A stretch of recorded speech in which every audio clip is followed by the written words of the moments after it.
All right, I'm going to call the meeting for the Poquoson Planning Commission Monday, August 15th, 2016 to order and ask you to stand and join me in the invocation, which will be the Lord's Prayer. Our Father, who art in heaven, hallowed be thy name. Thy kingdom come, thy will be done, on earth as it is in heaven. Give us this day our daily bread, and forgive us of our trespasses as we forgive those who trespass against us. Lead us not into temptation, but deliver us from evil. For thine is the kingdom, the power, and the glory. Amen. Amen. Now we'll have the Pledge of Allegiance to the flag and ask you to join us.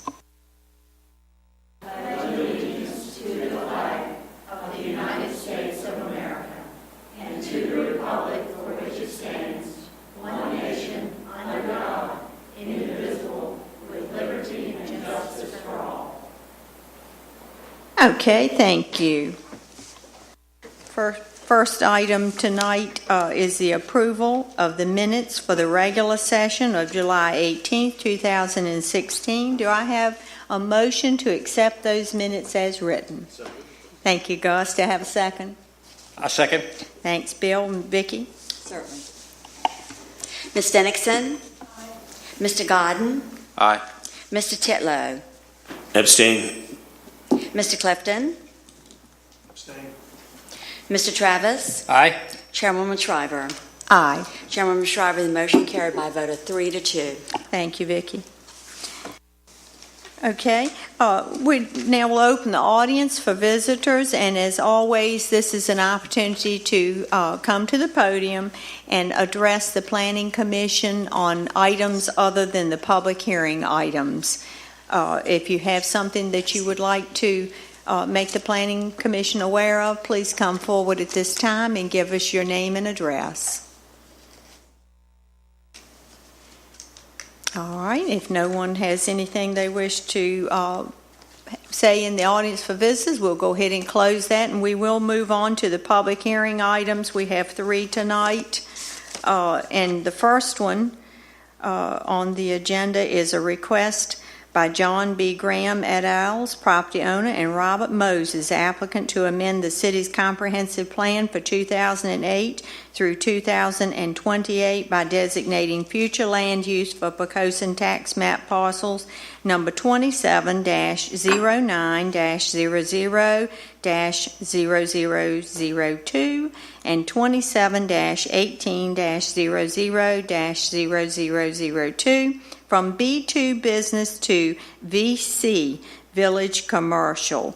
And Kevin, are you going to do the honors? And I think you're going to present presentation for all 3, even though we have to entertain them individually.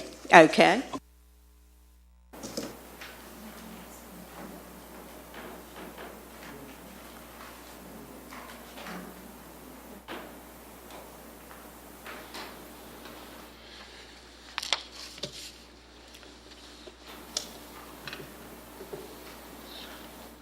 Thank you, Madam Chairwoman and members of the Planning Commission.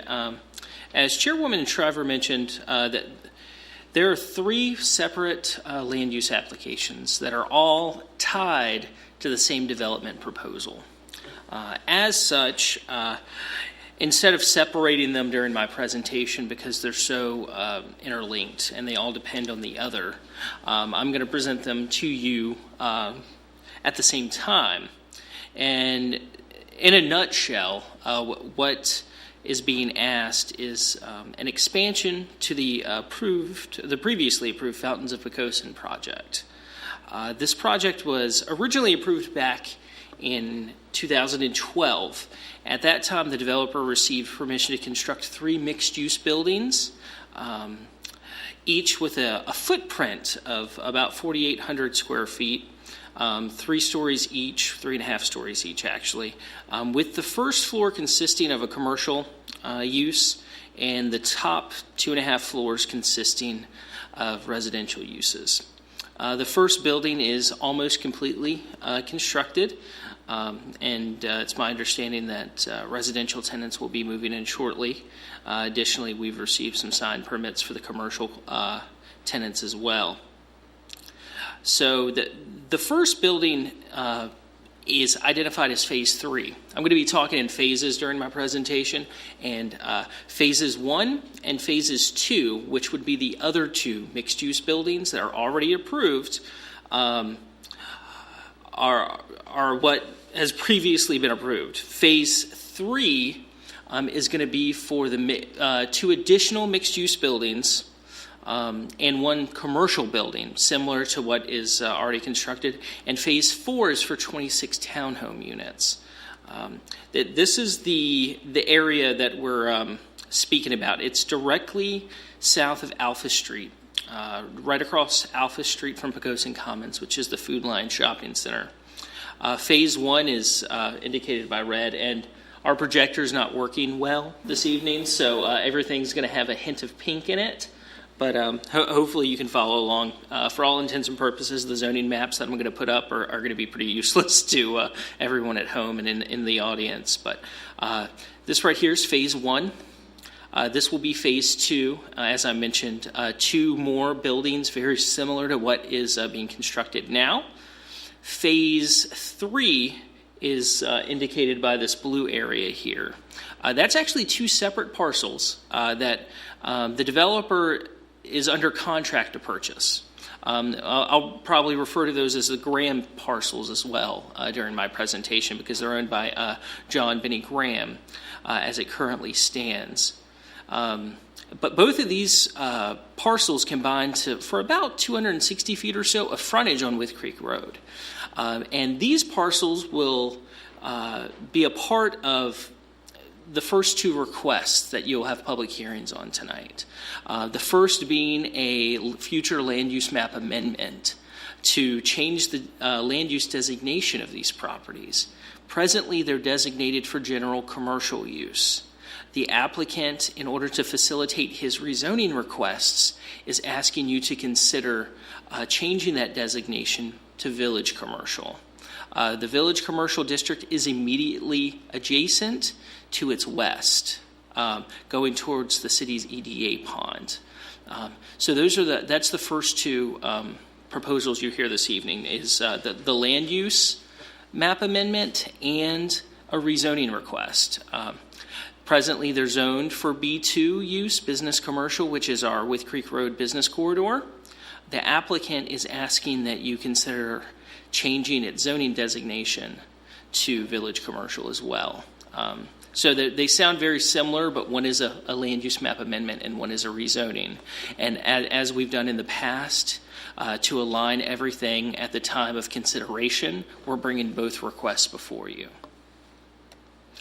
This long parcel, you can't see. It's green on my screen. It's some sort of wonderful Technicolor on the monitor there, on the projector. But it's a long, narrow parcel that essentially mirrors the former EDA parcel, EDA-owned regional pond. But it's really long and narrow, and due to its configuration, there aren't a lot of practical uses for it. However, Mr. Moses, the owner of the Fountains of Poquoson LLC, purchased this property back in 2012, not long after he received your approval for Phases 1 and 2. And in our conversations with him, his intent all along has been to develop this parcel for townhome use because of the small lot size needed. Obviously, the village commercial at that time did not allow for that type of use. However, not terribly long ago, we amended the village commercial district to allow for a separation of commercial and residential uses. The ratio is pretty much the same as it was before when it had to be within the same building, 1-to-1 by right. So for every square foot that you develop of commercial space, you're allowed 1 square foot of residential space. However, with a conditional use permit, you are permitted up to a 2-to-1 ratio. So 2-to-1 residential to commercial space. So basically not to exceed 66% of the entire development space. You see this on the screen now. These are the phases. However, upon approval of this, and certainly before we review a site plan for the development in its entirety, these lines will no longer exist. It'll be one parcel. We will consider it one development. We may still look at them as phases, but for all intents and purposes, it will be one development, and the ratio yield is for this one development. It is important to note now, before I dig a little deeper into it, when originally approved, phases 1 and 2 have slightly higher residential ratios. They did receive a conditional use permit. However, there's a loft area, basically a half floor, which is permitted within the Village Commercial District. So that ratio, for all intents and purposes, was the same. However, you'll notice the percentage of residential for phases 1 and 2 is a little higher. I think it's actually about 74%. And that was in line with the ordinance before we changed it and allowed for the separation. So as I mentioned, there are three separate parcels involved in the request from the applicant. The first two being the phase 3. In which he's requesting the land use map amendment, as well as the rezoning. Phase 4 will consist of the 26 townhome units, and the grand parcels, phase 3 as well as phase 4, the applicant is requesting a conditional use permit to exceed the 1-to-1 ratio up to the 2-to-1 ratio. Presently, the grand parcels are zoned B2, and they would require that rezoning to VC, as I mentioned earlier. However, phase 4, that parcel is already zoned appropriately, so it's zoned village commercial.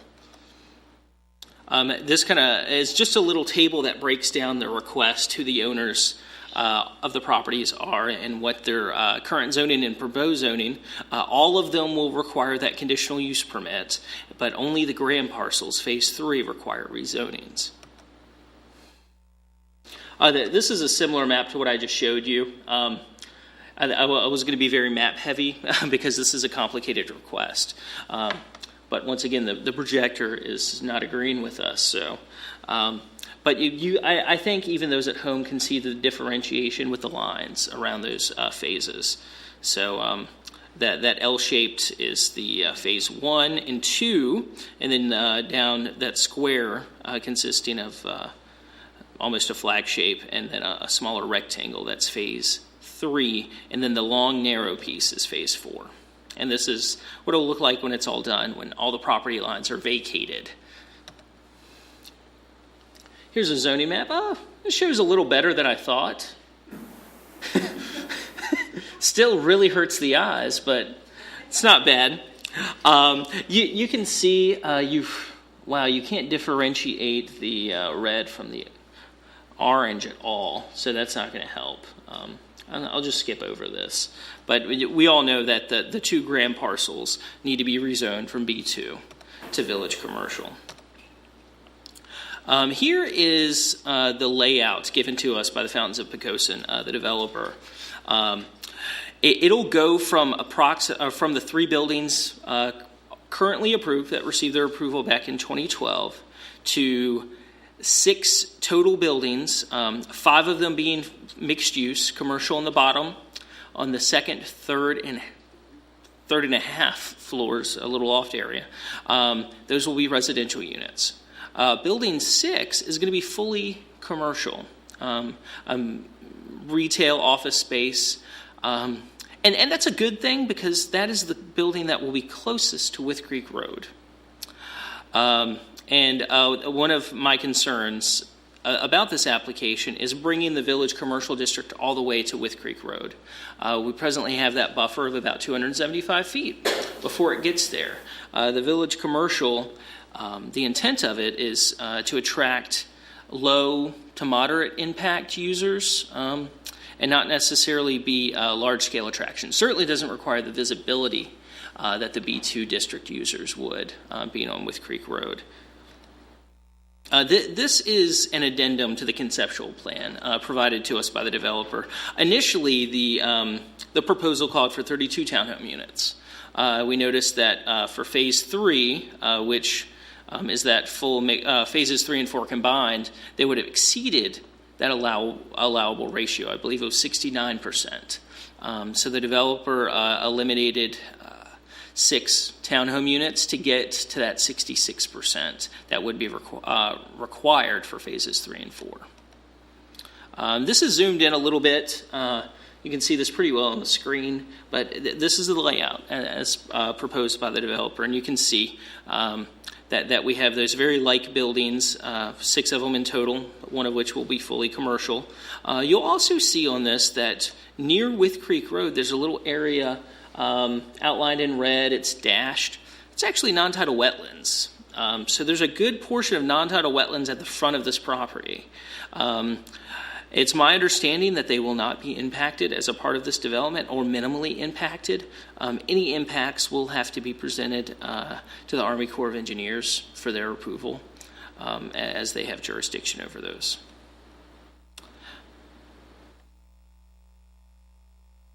All right, so the land use map amendment and the rezoning. I hope at this point everyone kind of understands what the asks are here. There are 3 separate land use applications, all surrounding the same development proposal, but they're 3 separate parcels. So, as I mentioned earlier, the rezoning would need to be facilitated by a land use map amendment. That's basically you as the Planning Commission recognizing or agreeing with the applicant that the best use of this property is village commercial and not for general commercial purposes.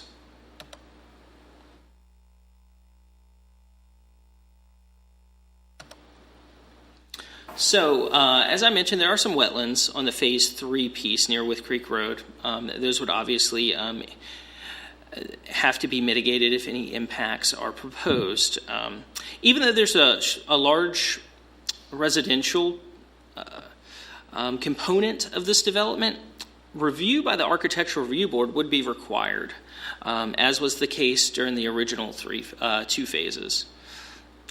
Traffic, this would be quite the traffic generator, but the level of services, particularly at the Alpha Street and With Creek Road intersection, are projected to remain the same. However, at its peak, the PM peak hour, which is generally our highest traffic time in the city, about 284 PM peak hour trips will be generated at full build out.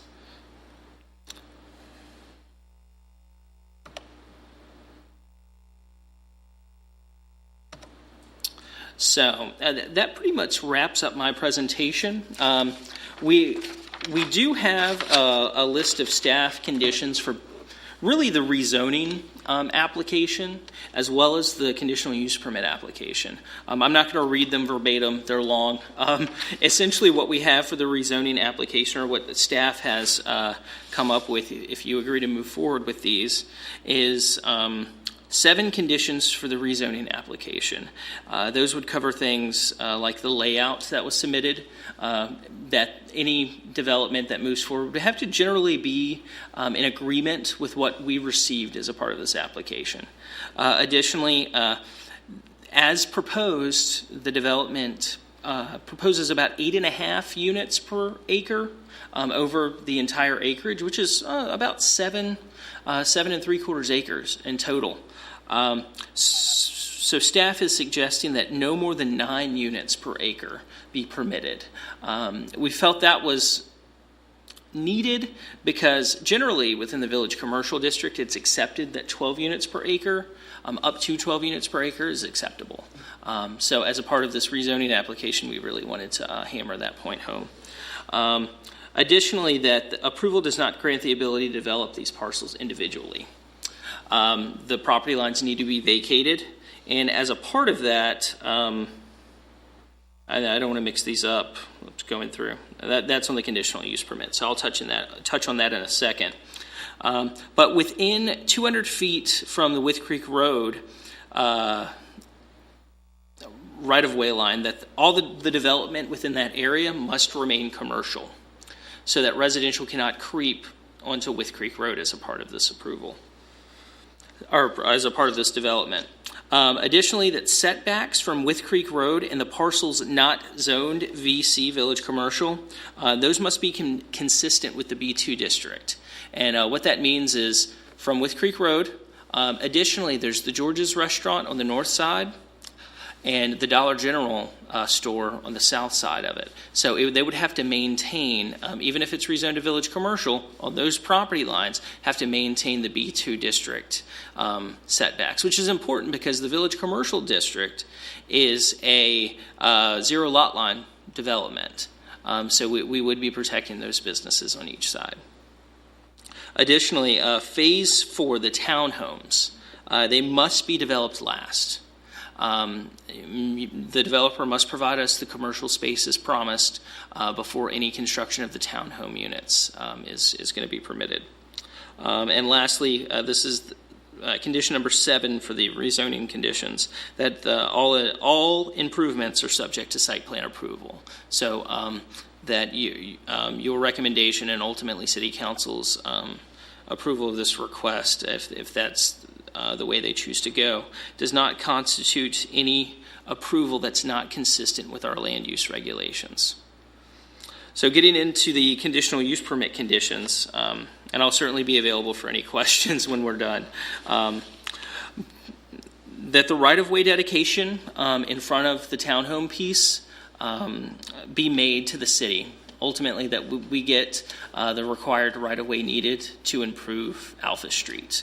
And that the developer provide those improvements consistent with what's required by VDOT. ARB approval would be required. The development must be constructed and fully operational within 5 years. That's consistent with their last conditional use permit. If you think 5 years is too short, you certainly can amend that if you wish. The 9 units per acre, again, that's what this development's being held to. All conditions from the previous approval of the Phase 1 and Phase 2 pieces shall be adhered to, so this doesn't circumvent or trump those. The trash containers must be shielded from public right-of-way, consistent with ARB regulations and consistent with the site plan ordinance. Local, state, and federal permits shall be obtained. The City Council can revoke this permit at any time if it's not being operated in compliance with any local, state, or federal law. And lastly, all applicable land use regulations are adhered to. The site plan will be required, site plan review will be required of this application.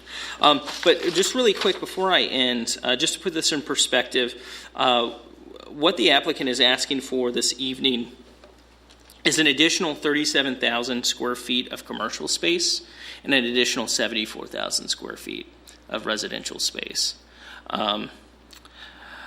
And that's on top of what has previously been constructed. And if I'm not mistaken, I had that on my first slide here. Presently, those 3 mixed-use buildings have commercial square footage of 14,000 square feet and 41,000 square feet of residential. So that concludes my presentation. I understand this is a very complex application or applications, but I'm here to answer any questions you may have. Additionally, the developer is in the audience and would be certainly willing to answer any questions you may have. Thank you, Kevin. Thank you. Before you sit down, does anyone have anything particular they'd like to ask Kevin before we open the public hearing? Kevin, I do have a question. In terms of the economic development stormwater retention pond, which is behind the premises, will the developer have any ongoing maintenance requirements with that? With the previous phases, he was required to buy into that pond, essentially, work out a deal with the Economic Development Authority, who owns it. And he has. They've come to an agreement where he pays in to use it annually. At this time, we're not sure what the capacity is for that pond remaining. So we'll have to talk to the engineer about that. And I'm not sure what his maintenance, if I'm not mistaken, his paying into it will allow the EDA to continue maintenance. At least that's for phases 1 and 2. Upon site plan submittal, the engineer will work and consider whether that pond has more capacity or if other methods are needed, like an additional stormwater pond on that site. Thank you.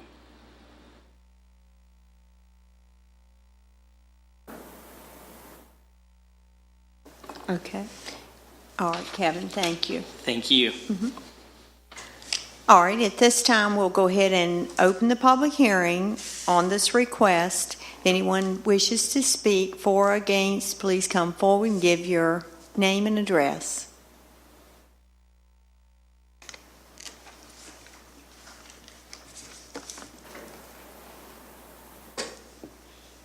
Hi. Angie Emmett for Lakeview Drive, Poquoson. Well, I'd like to start off by congratulating Mr. Moses on near completion of Phase 1. I know that he wants to expand the scope of this project, and he originally applied for the permits in 2012, and I know that Phase 1 is near completion. Phase 2 is not yet complete. I remember driving by often and seeing the sign, Fountains of Poquoson, to be completed winter of 2012. And for several years I would drive by and I'd go check the website, and I honestly thought that it was dead in the water. I know that he had recently applied for a amendment for his conditional use permit, I believe for phases 1 and 2, to extend the construction deadline to June of 2019. And I know that there were circumstances and the engineering team took longer than anticipated. And I would assume that there have been some lessons learned, that some of the kinks have been worked out. I would really like to see how phase 2 does complete before seeing the scope of the project be expanded. Also, I know that the geometry of those parcels, it's a challenging geometry back there. With the village commercial, I know it's intended to encourage the establishment of a village center where you have the uniform streetscape and you have the traditional neighborhood development. I do think that commercial should be the focus of village commercial and not necessarily an afterthought. And I know that that's hard with that long stretch, that parcel, to develop the townhomes. It just seems like those townhomes and the pond almost bifurcate one half of the village commercial with another half. And so you end up with a little peninsula of village commercial on the street front of Wythe Creek. I do have some concerns about the village commercial district butting up against Wythe Creek. I know Kevin addressed some of those concerns. But I know if I looked at the zoning map in the future and I see this little peninsula of village commercials among all of the business and commercial, I would just question why that was there. And like I say, I just want to make sure I know that those townhomes can be there. I know he wants to maintain that 2-to-1 residential and commercial. It's challenging geometry. I just don't want the commercial section of that to be an afterthought and to have any awkward usage of parcels to be a byproduct of that. And that's all I have. Thank you. All right, thank you.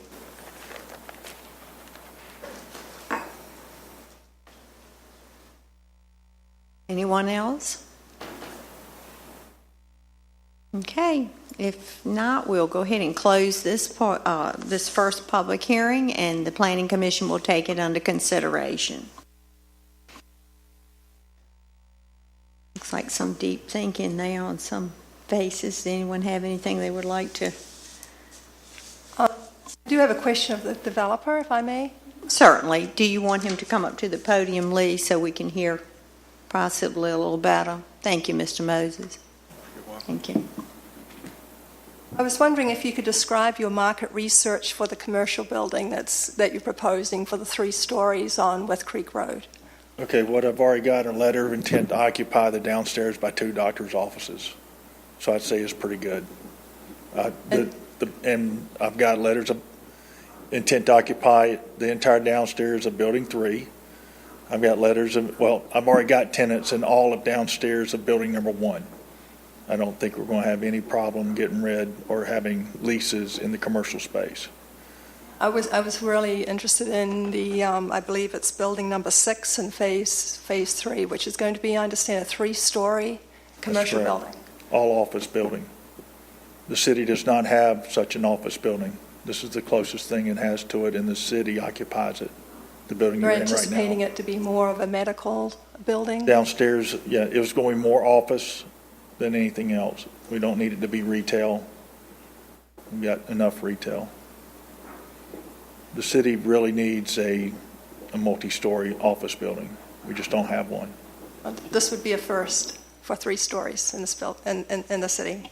Right.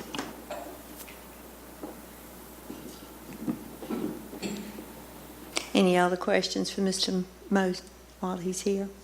I got one comment about the wetlands. We already have a nationwide 18 permit from the Army Corps to allow us to encroach into the maximum allowed of the non-tidal wetlands, which is 1/10 of an acre per development. So that's all we're going to do, and the plan shows exactly where we're going to encroach. Little small out ditches or whatever that were once man-made were considered wetlands. Those are some of the areas that'll be taken for development. I'm sorry. The pond fills up in a Jay. really swamp. The pond fills up in a big rainstorm. Does it eventually flow into what's the creek that goes under the highway? Is that how it gets out? I don't know that it'll do that. We plan to, in the development, we want to get the finished floor up above the base flood elevation, just like we did in phase 1. So, but in the street it might. I don't know. It won't be because of the development. It'll just be that water is going to flow where it's got the path of least resistance. Okay, I just remember that in previous storms, it seems like the area all around the shopping center that's there right now has been really sensitive to really getting too much water. I hate to see these nice new buildings have the same thing happen to them. Yeah, we will be raising the property just like we did next door in phase 1 by a few inches to get it above the base flood elevation. So we don't expect the residents to have to deal with floods. We expect the buildings to be outside the flood zone. Okay. It almost seems like the nature, as a meteorologist, almost seems like the nature of the flooding that could occur here would almost be not tidal. It would be more of, historically, this area is flooded more in big rainstorms than anything else. And so I just want to, Yeah, one of the things that's happening, maybe I should turn the mic off. There's the source of the stormwater is not self-generated on the property. It's coming from an adjacent property whose gutters on the building shoot out into that property, and then there are 2 storm drains within the property installed by the city when Wythe Creek was widened. Those were not maintained, and so that combined with all the water coming in from the adjacent property owner created the wetlands. If you saw how we designed the way into the property, we will eliminate that issue. Their water will have to stay on their property. that's good. We have a house on Alpha Street, and during Hurricane Floyd, it flooded due to the rainfall, not the tidal flood. So Yeah. just didn't want to see that happen Yeah, the again. water needs to go somewhere. Yeah, exactly. Cool. So we've cleaned out the storm drains on the property, and so the development should help it considerably.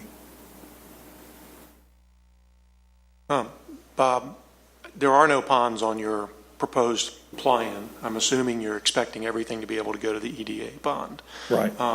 But we're not yet 100% sure of the capacity of that. I gave a request to the EDA over a year ago now that this was coming, so I think the calculations just need to be there's so many acres still allowed in the pond based on the old calculation. I don't think the new calculation has been, where you have to consider everything that's not or impervious.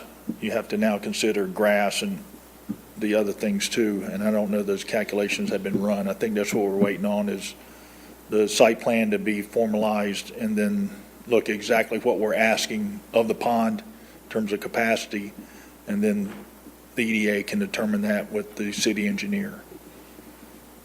All right, but you have a very, pretty well laid out plan that utilizes every inch of your properties. So what is your mitigation if that pond can't handle all that you're planning to develop? I'm not sure. That hasn't been indicated to me that the pond could not handle. I understand that. So I can only do my part up to the line, which is show what I plan to do. Hopefully I'll get an answer back. For phases 1 and phase 2, it was determined that as long as we didn't exceed like 68% impervious cover or whatever, the pond was fine with that acreage. So, but I don't know if that's changed any. My understanding is from an engineer who's been involved in this project that the pond has plenty of capacity. I guess my concern is if it does not have the capacity to handle it, we really don't have a means to mitigate that without greatly affecting what we're trying to agree to here, because it would affect your ability to possibly develop one of these buildings, which would then affect all your percentages and potentially throw everything out of compliance. So I hear what you're saying, that you've been told, but we haven't got anything official, and that concerns me a lot. The Hunt parcel phase 4 has room for a pond. Since there's only going to be 26 townhouses, there's room in the back for a pond if it's needed, so that the townhouses would self-serve. This layout shows 32. It's outdated. Yeah, get rid of one of the 6 segment buildings, and pond will go nicely back there. That's the downhill end of that long parcel anyway. Okay, thank you. That's what I was asking for, was what was your mitigation plan? It sounds like you have one. Okay, thanks. Okay, nobody has any other questions. Mr. Moses, we'll let him sit back down and continue on here. What does the obligation, in other words, it seems like his is okay, but I know that there's the Dollar General, and then there's the storage place, and that's almost all concrete, that storage place. So whose obligation is it to make sure, in other words, each person could say, hey, my plot has plenty of, this all runs somewhere. And so what worries me actually is not the new stuff, but right next to it, these 2 existing places are ripe. That's not Mr. Moses's problem. Right, but I mean, it'll be somebody's problem. Everybody's up to their belly buttons in water. Yeah. Now, I think the good news is there's a creek right to the left of the storage place. So I guess if things are done properly, you could all exit into that creek. You don't quite see it on here, but I believe there's a creek that runs under the road. Yeah, Oxford, yeah. It's Oxford Road Ditch, runs right there. And that portion's titled. So during large storm events, northeaster events, that would be pretty high as well. But the pond does feed, goes there, goes right under it.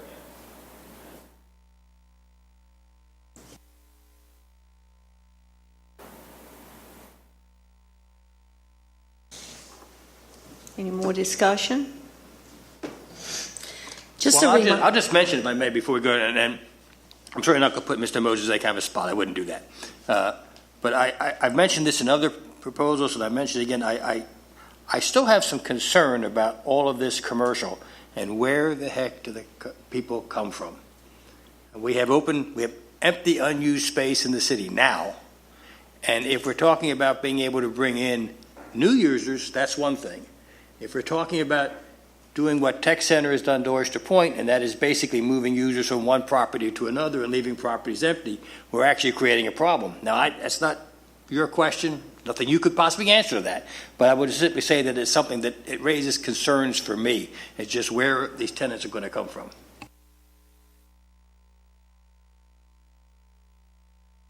I think, though, that's part of the benefit of this proposal, is it takes a B2 and turns it into a mixed use versus only commercial. So I hear exactly what you're saying. To be honest, I'm more concerned about all the rooftops that we've been approving lately.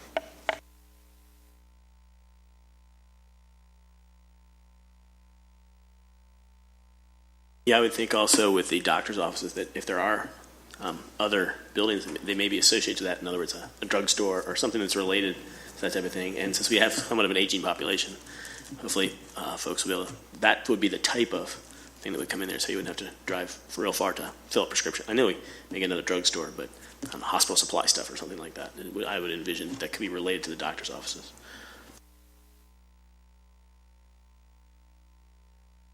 All right, so what are we prepared to do with this first request?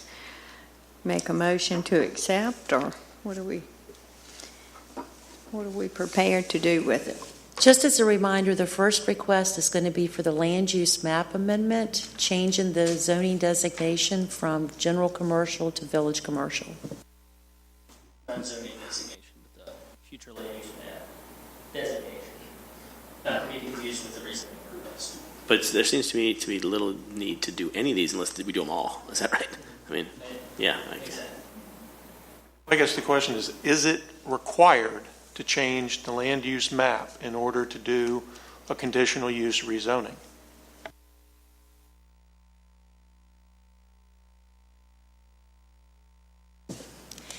If you do not change the land use map in the comprehensive plan, then the zoning is not consistent with the comp plan.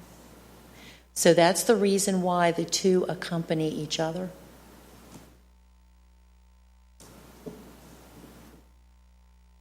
Yeah, I understand that. My concern is this is one particular, I'm looking at, this is fine, this is great, we may go for this now, 20 years from now.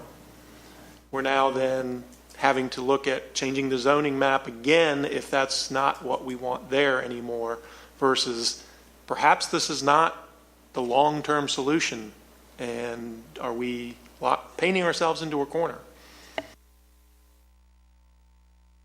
That's certainly a valid question. And I guess to answer your question, it's not necessarily required. It's more so a procedural measure that allows everything to be clean. It's the reason we present these first, because there's this clear acknowledgement that this is what the property should be used as before you delve into a rezoning request when you're looking solely at development proposal.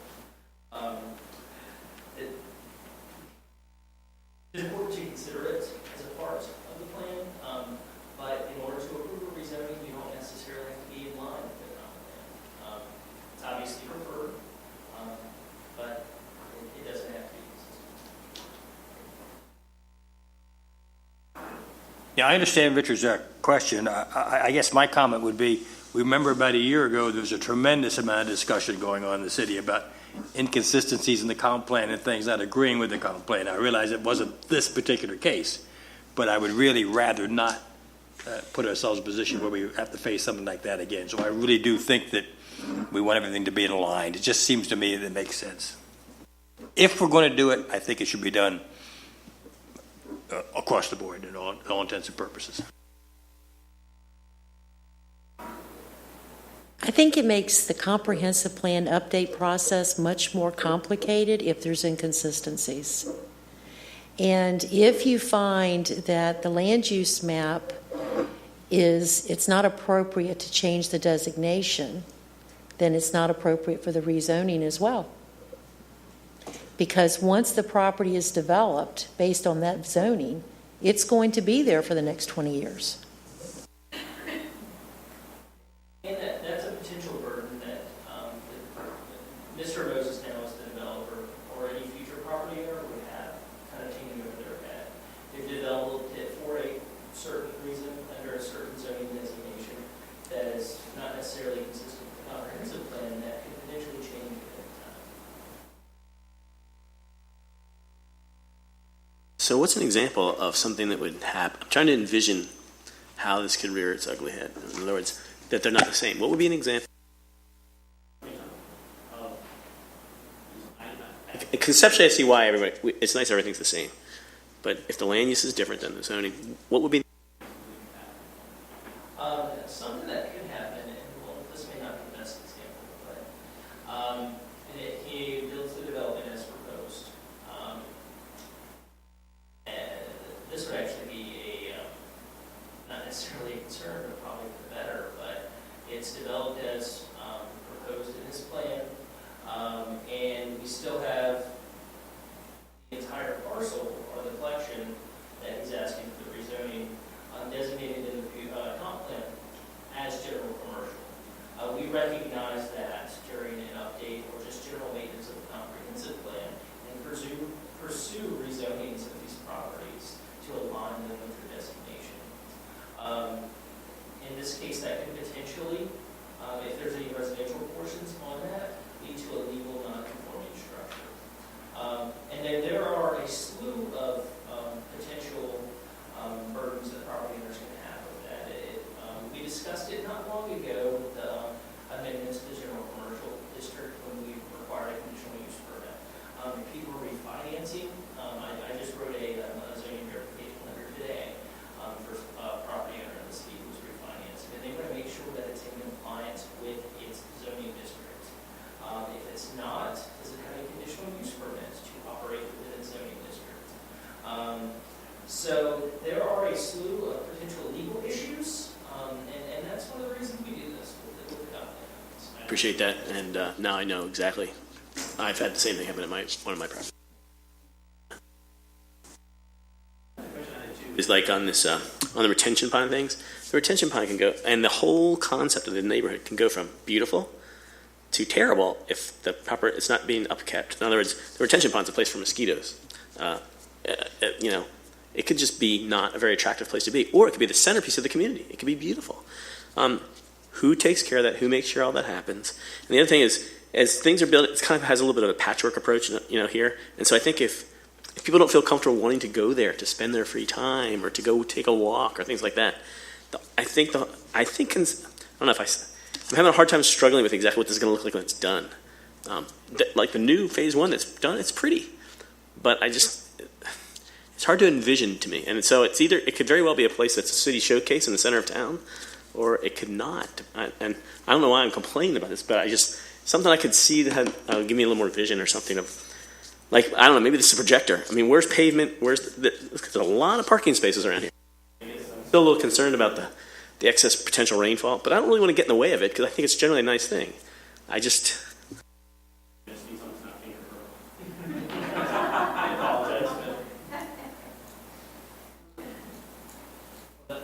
That's clearly what the development would look like if it were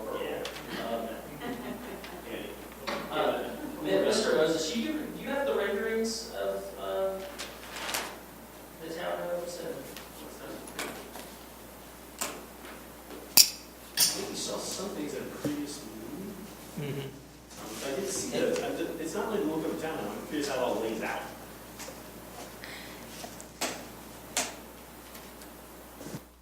And to be honest with you, the newer buildings look a lot more attractive than some of the existing ones. I mean, like the storage area that's right there.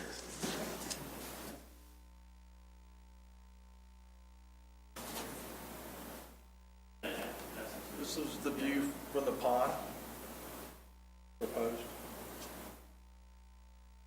And from City Hall through the woods, not that you could see it, this is the front, where you see the garage doors. And these townhouses are proposed to provide a one-car garage and a little storage behind it. What's going on in the other direction, too? In other words, behind the townhomes, is it Legacy encroaching from that side, or? There would be one parcel in between that's currently undeveloped, between what would essentially be Alpha Street extended there and the brewery that you all discussed at your last meeting. But there would be a parcel very similar in shape to that townhome piece in between.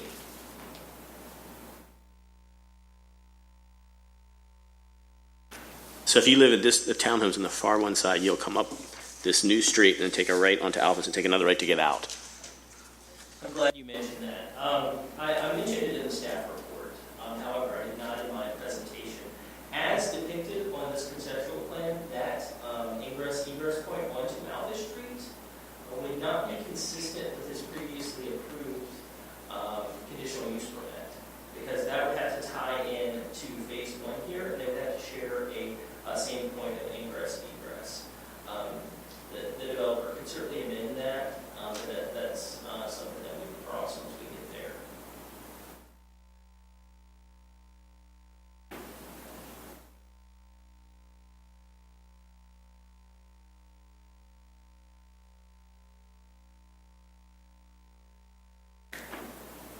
Okay, so what are we going to do with this? I would recommend moving to accept update of the comprehensive plan to village commercial. Second. Okay, so we have a motion and a second. Vicki, would you take the vote on that? Mr. Travis? Aye. Mr. Clifton? Aye. Mr. Titlow? Aye. Mr. Godden? Aye. Mrs. Fenixon? No. Chairwoman Shriver? Aye.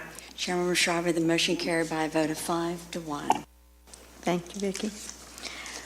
All right, with that, we will move on to the next request, public hearing on a request by John B. Graham et al.'s property owner and Robert Moses, applicant, to rezone approximately 2.37 acres of property located on the west side of With Creek Road, immediately to the south of George's Restaurant, specifically identified as Poquoson tax map parcels number 27-09-00-0002 and 27-18-00-0002 from B2 Business to VC Village Commercial. And we've already had Kevin give us the presentation. So does anyone have any questions of Kevin before we move on to the public hearing? All right, I'm going to go ahead and open the public hearing on this request. Does anyone have anything they would like to come forward and speak about on this one? Okay, if not, we will close this public hearing and the Planning Commission will take this one under consideration. All right, any thoughts or questions concerning this one? I think our discussion was already had, so I'd like to make a motion to recommend approval. All right, and we have a motion. Do we have a second? Seconded. Thank you, Gus. Vicki? Mrs. Fenixon? Mr. Godden? Aye. Mr. Titlow? Aye. Mr. Clifton? Aye. Mr. Travis? Aye. Chairwoman Shriver? Aye. Chairwoman Shriver, the motion carried by a vote of 5 to 1. Thank you, Vicki. All right, the last item, public hearing item, is a request by John B. Graham et al.'s property owner and Robert Moses, applicant, for a conditional use permit to allow residential dwellings above the second floor in a mixed-use building and to allow residential separate from a commercial and/or mixed-use structure not to exceed 2/3 of the commercial floor area of the development in the Village Commercial District, pursuant to Article 11, Section 11-3 of the city's zoning ordinance for the properties located immediately to the south of George's Restaurant, identified as Poquoson tax map parcels number 27-09-00-0002 and 27-18-00-0002, and a parcel located immediately south of the Poquoson Common Shopping Center and west of the Economic Development Authority's Regional Stormwater Pond, specifically identified as tax map parcel number 27-01-00-0087. Okay, if no one has any questions of Kevin or Debbie on this one, do you? Okay. Yes.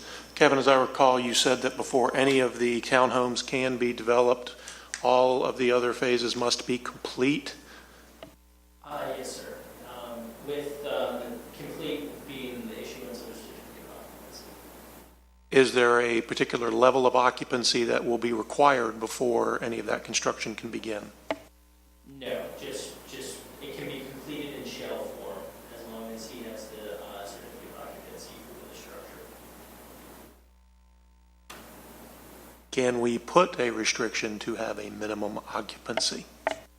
Absolutely, whatever you all deem appropriate.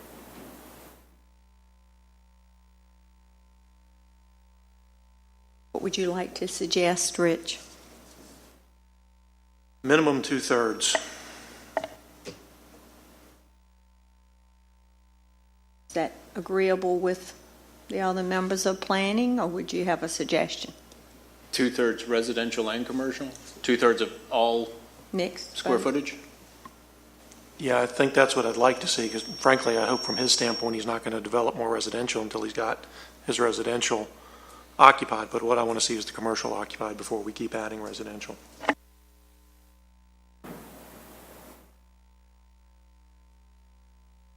Is that going to apply to the mixed-use buildings, which will have the residential? Remember, you're going to have 2 buildings with residential above the commercial, and then you'll have 1 building with 3 stores of commercial.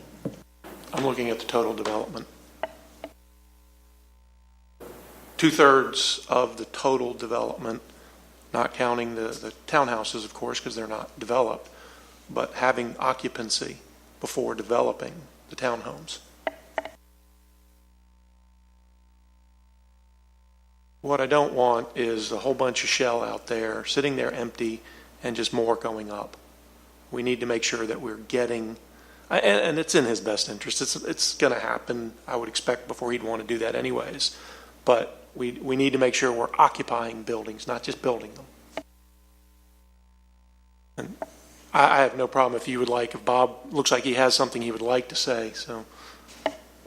Okay, I don't have a problem, Bob, if you'd like to come to the podium.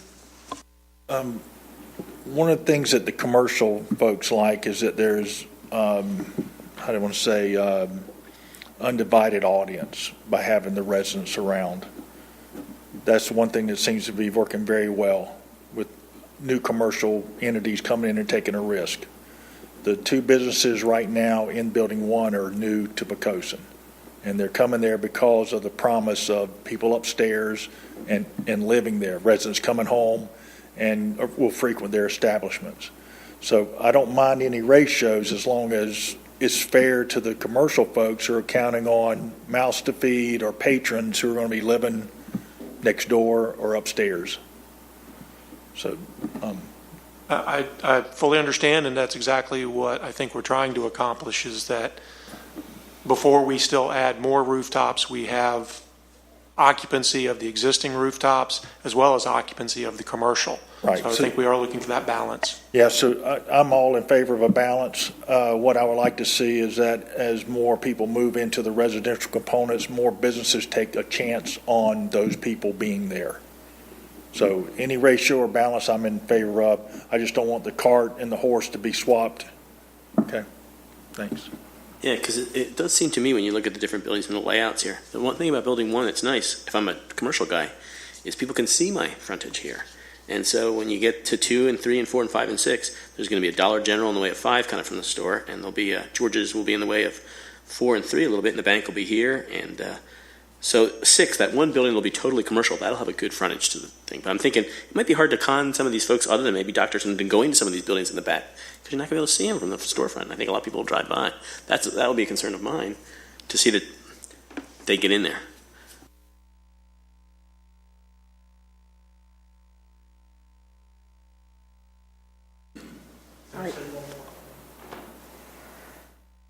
Okay.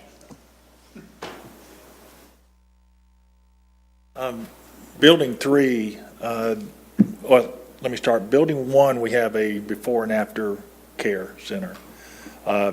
She is convinced that her care center is going to do very well, and she's already given a letter of intent to occupy all the downstairs of Building 3. Now, she doesn't need a neon sign going off because she's going to be a before and after care. So being nested right there, kind of away from everything in the middle of the development, is actually a good thing for her to have all the downstairs. And so we're looking forward to that happening.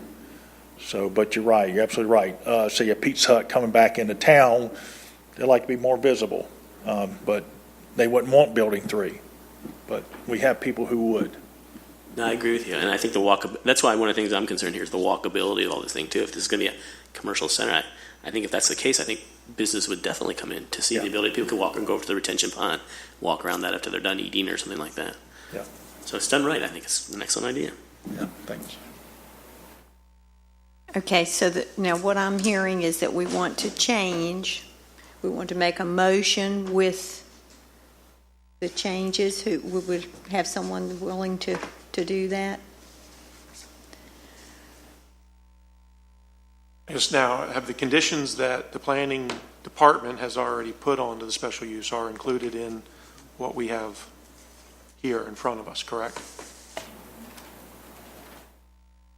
Yes, that was The conditions that you have already put onto the special use permit request are included in the recommendation? Yes, they're included in the recommendation, and you certainly have the capability to add additional or amend those in any way you want to see before you make your recommendation to City Council.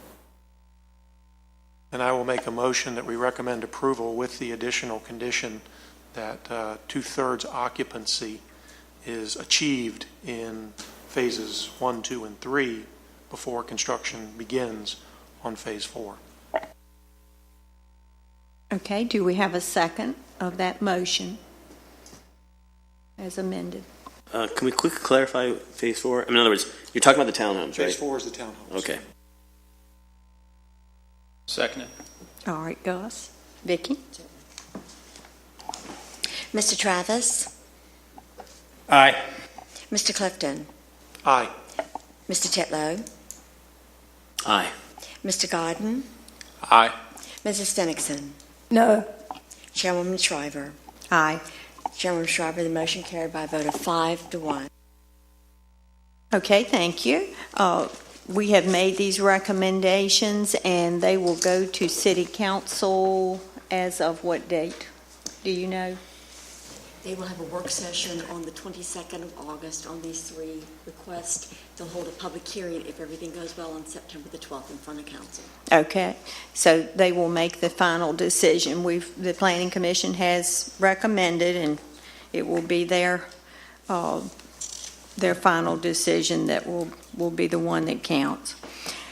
Okay, moving on to unfinished business, and we have a little item here, comprehensive plan update report. I have a feeling it's not a little item, it's a big item, but I'll say that.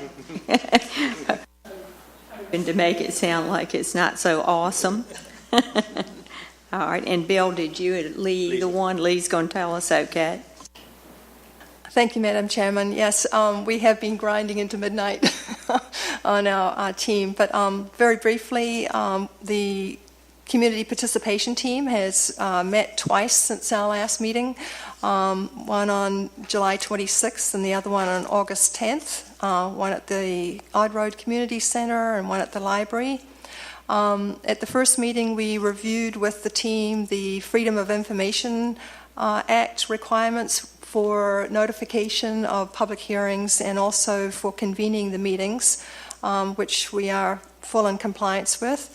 At the July 26th meeting, the mayor actually attended and briefed the team members and didn't stay for long, but it was nice to have his attendance there. The 2 teams that have been divided, one is the community data team, which will be action to look at a community-wide survey or surveys, plural. The other is the community engagement team, which will be soliciting community-wide input. The community data team right now is actually getting and trialing some questions through a focus group, and we hope to have some questions that will be coming out of that, which will roll into the survey. The community engagement team, the city has activated a website which will allow any citizen to provide comments online. It's actually paired with the Planning Commission. They have also scheduled the first community meeting for October the 18th at 7 p.m. They have also discussed having a table at the Seafood Festival to acquire input from citizens, and we're also looking at graphics and business cards at this point. There's 2 meetings that have been scheduled in the near future. week to week, back to backs, because we want to keep this thing rolling. And again, my thanks to our illustrious leader over there, Bill Travis, for keeping things going. But August 24th and August 31st, we will be meeting at the library at 7 p.m. And we're very excited. Things are really starting to coalesce. So, If I may, just to add, maybe I should, but I won't have, but since you mentioned the two teams, I should mention that Ms. Emmett here is the chair of one of the teams, the data collection team. So we do appreciate her coming out to the meetings as well. Very good. Sounds like y'all are moving right along, making steady progress, which is what we want. Thank you both for your report. We have some new business, which actually is some business that we put off last meeting because we didn't really feel like we had an adequate number of members. We had a quorum, but we wanted to include everybody, and tonight we have a good number here, election of officers. So tonight we'll go ahead and we'll take care of that. I know sometimes, Vicki, what we do is we take the nominations and then we just vote as a whole slate, I guess. Okay, all right. Is that the easiest way for you, or? You can make a motion giving the whole slate of offices if you like to do it that way, or you can make nominations, at which time we'd have to vote on each nomination to do one at a time. It's entirely up to the commission's pleasure. Okay, what would y'all like to do? I think we've just done it before, as we take a slate and just do it all at once. So what are your wishes? Do you have nominations? I would nominate that Bonnie Shriver remain as chairwoman and that Bill Travis remain as vice chair. I would second that motion. I think we have to include Evie And Vicki, Evie and Vicki. And too. Evie and Vicki, I forgot that theirs Okay. are actually Yeah. elected We- positions. You do I have think to we make do, some. yeah. All right, so that would complete the slate. All right. We have a second. We have a motion and a second, so Vicki can go ahead and just take the whole Certainly. thing as one, Vicki. Make it easier for you. Sure. Mrs. Stenickson? Mr. Godden? Mr. Titlow? Aye. Mr. Clifton? Aye. Mr. Travis? Aye. And Chairwoman Shriver. Aye. Chairwoman Shriver, the motion carried by a vote of 6-0. All right, thank you, Vicki. All right, I guess that brings us sort of to the conclusion here, with the exception of the communications and correspondence and the status of the item from the July 18th meeting. Debbie, could you update us on that? Yes, ma'am. Thank you very much. City Council will be holding a public hearing Monday evening on the brewery request that you considered at your July meeting. And as Kevin had mentioned earlier, Mr. Moses' request that you considered this evening will be presented to City Council in a work session Monday evening. The process is now that we always hold, or we present land use applications in work session forms to City Council before the actual public hearing.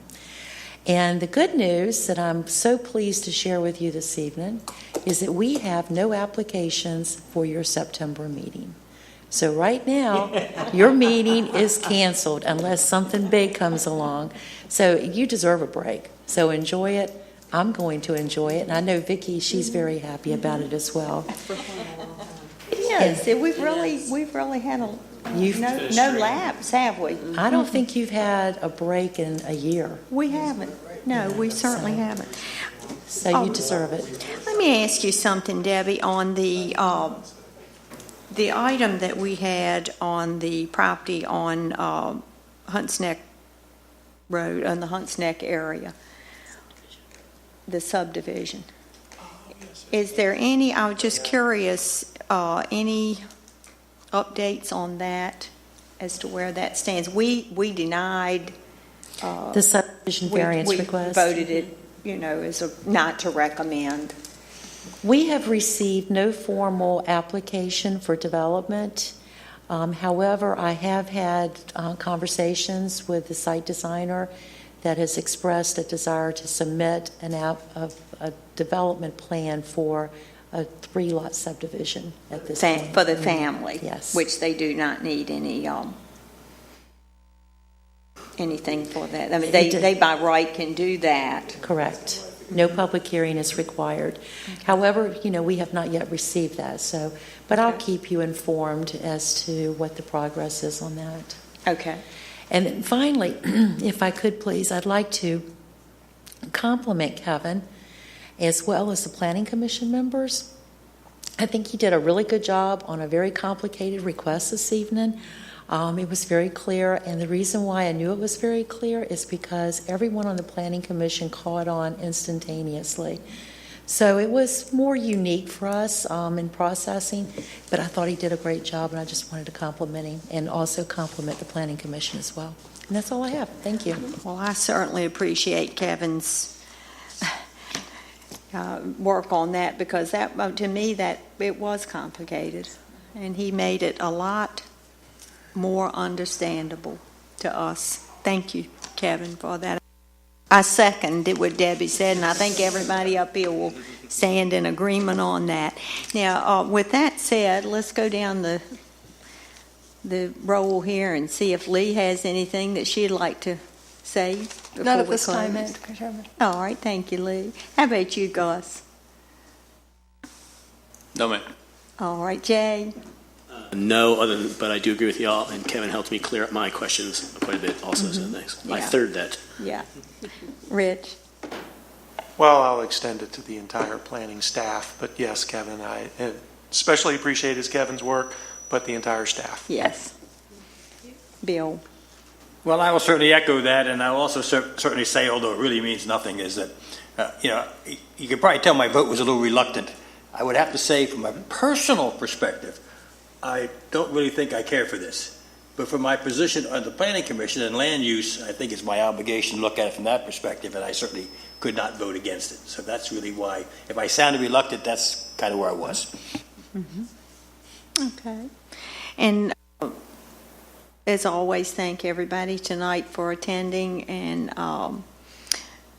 hopefully next month we won't see each other, but we'll miss each other, but I think we can do it for 1 month, and we've had enough of each other probably. But with that saying,